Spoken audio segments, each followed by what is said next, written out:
চিড়ে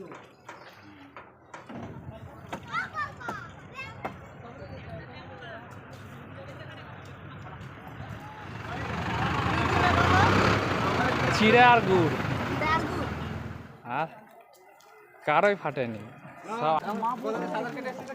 এখন আনন্দ আছে। তোমাদের দিকে একটু তুলে নিই।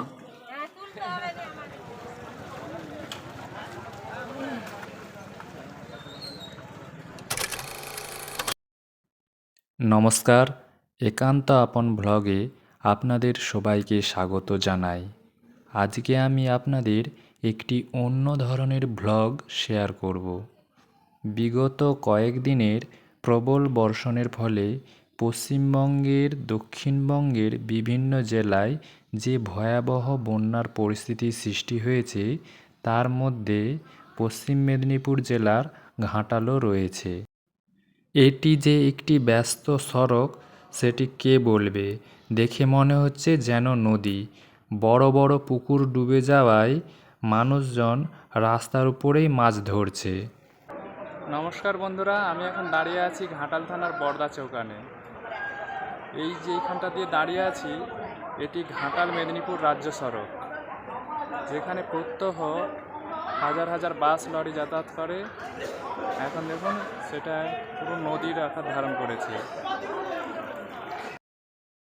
এই যে দেখুন, আমি এখন যে জায়গাটি ভিডিওতে দেখাচ্ছি সেটি ঘাটাল মেদিনীপুর রাজ্য সড়ক, যেখান দিয়ে প্রত্যহ কয়েক হাজার বাস লরি ইত্যাদি যানবাহন চলাচল করে। এছাড়াও এই জায়গাটি অসংখ্য মানুষের ভিড়ে গম গম করে।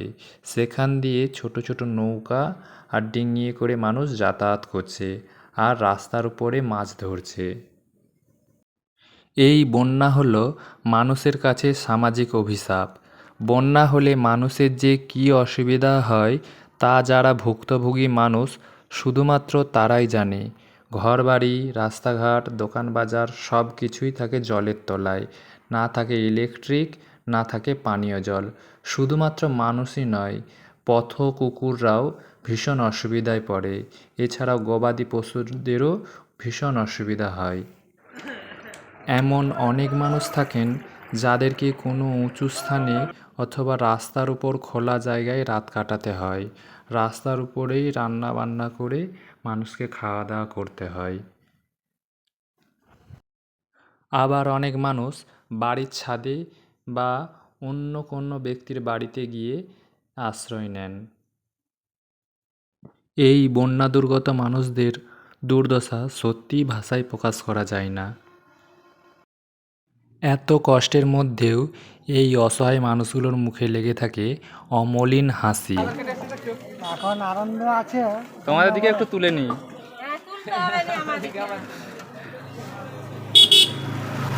তোমরা এটাতেই থাকো রাত্রে?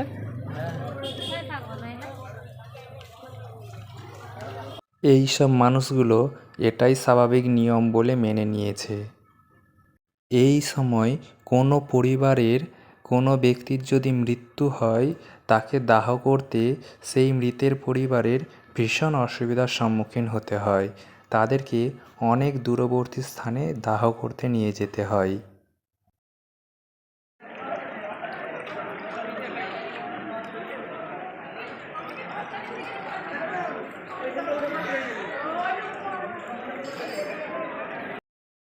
বন্যার জন্য স্কুল কলেজ বন্ধ থাকায় যুবক ছেলেমেয়েরা রাস্তার ওপর বন্যার জল ঘাঁটতে বেরিয়ে পড়েছে।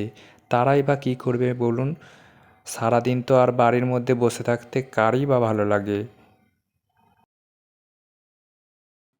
এখানে একটি দুর্গাপূজার প্যান্ডেল বাঁধার কাজ হচ্ছিল। বন্যার জন্য সেটিও বন্ধ হয়ে গেছে। এখন চিন্তার বিষয়, পুজোর আগে সমস্ত কিছু পরিস্থিতি ঠিকঠাক হবে কি না। কারণ পুজো হতে আর হাতে মাত্র 20 দিনও সময় নেই। ভগবানের কাছে আমাদের শুধু একটাই প্রার্থনা থাকবে, তাড়াতাড়ি বন্যার জল কমে গিয়ে যেন আমরা স্বাভাবিক জীবনে ফিরতে পারি। যাই হোক, আজকের ভ্লগটি এখানেই শেষ করছি। দেখা হবে পরবর্তী কোনো ভ্লগে। আর আমার ভ্লগটি যদি ভালো লেগে থাকে তাহলে অবশ্যই একটা লাইক করে দেবেন। আর যারা আমার চ্যানেলটি নতুন দেখছেন তারা আমার চ্যানেলটি সাবস্ক্রাইব করে দেবেন। আর ভ্লগটি কেমন লাগলো সেটিও কমেন্ট করে জানাবেন। ধন্যবাদ। ভালো থাকবেন, সুস্থ থাকবেন।